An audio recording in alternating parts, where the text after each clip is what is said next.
You can't say, well, we're in New York, we say 5. No. In Harvard, we teach 3. No. 2 plus 2 is 4, that's Siddhanta.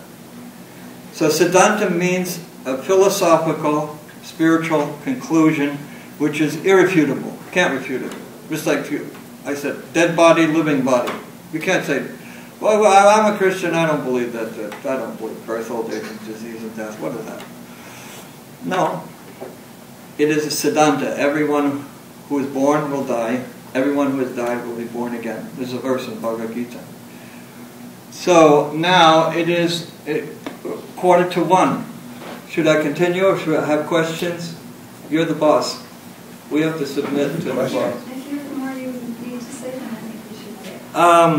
I will just briefly read some of the purport of this verse because it's so important.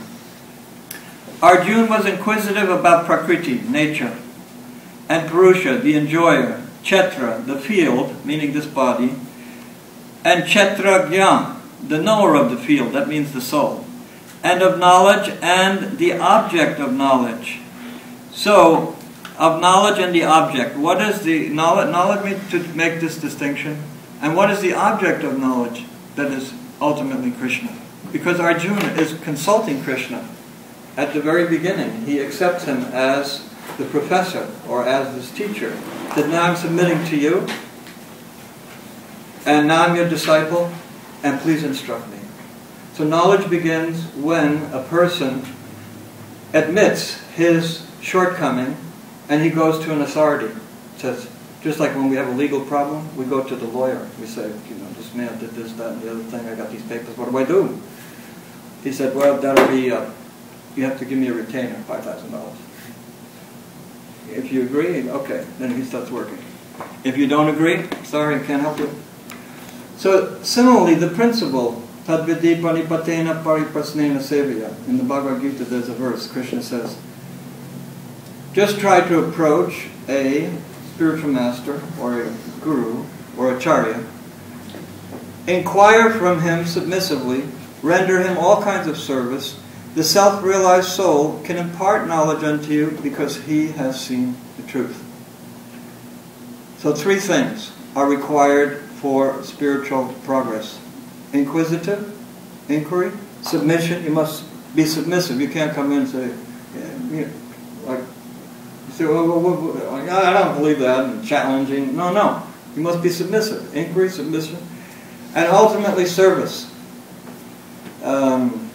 This is everywhere. This is not simply for spiritual matters. Any matter. You want to be a computer technician, you have to submit. You want to be a baker, you have to submit to someone. You go to the military, you have to submit. In fact, that's the first thing they do, is they make you understand that now we have you in our grip. And you do what we say, otherwise, and we can't use that language, I used to be a sailor, but anyway.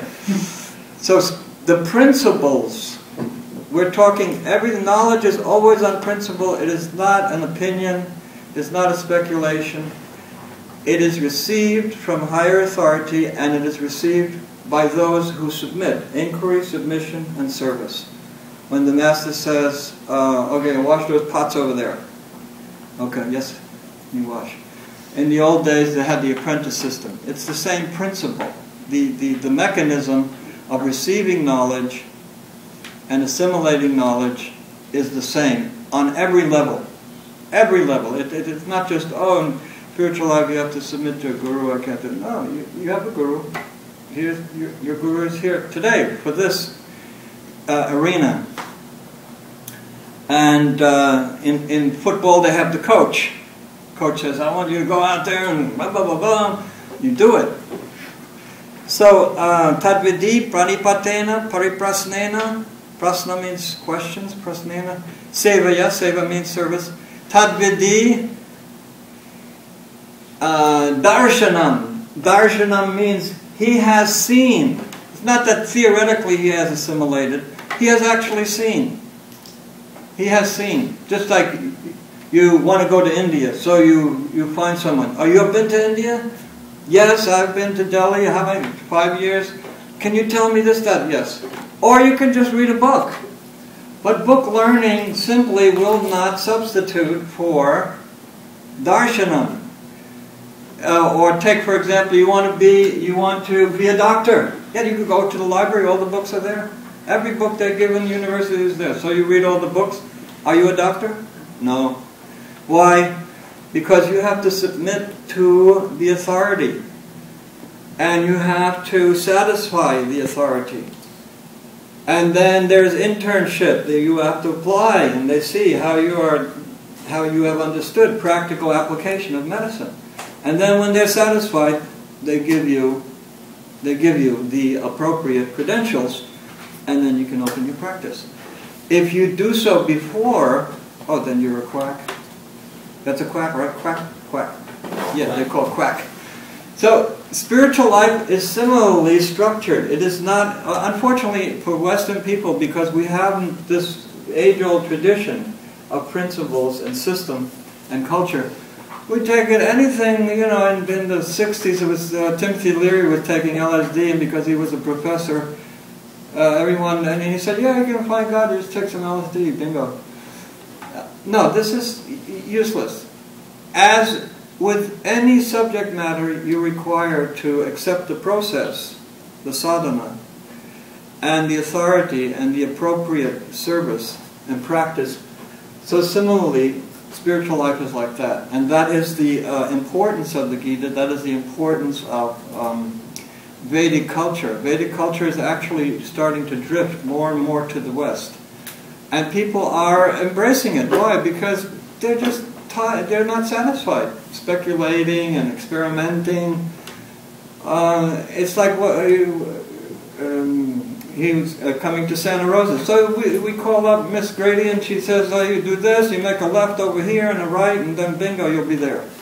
So why should we speculate? But unfortunately, in the field of spiritual subject and religious studies, people speculate. And the result is, we lose Prabhupada used to say, it's like having a bottle of honey and licking on it. Yeah, you got the honey, but licking the bottle will not give us the taste. We have to actually open it, and then we get the taste. Oh, honey is sweet. And with that, we'll open for questions.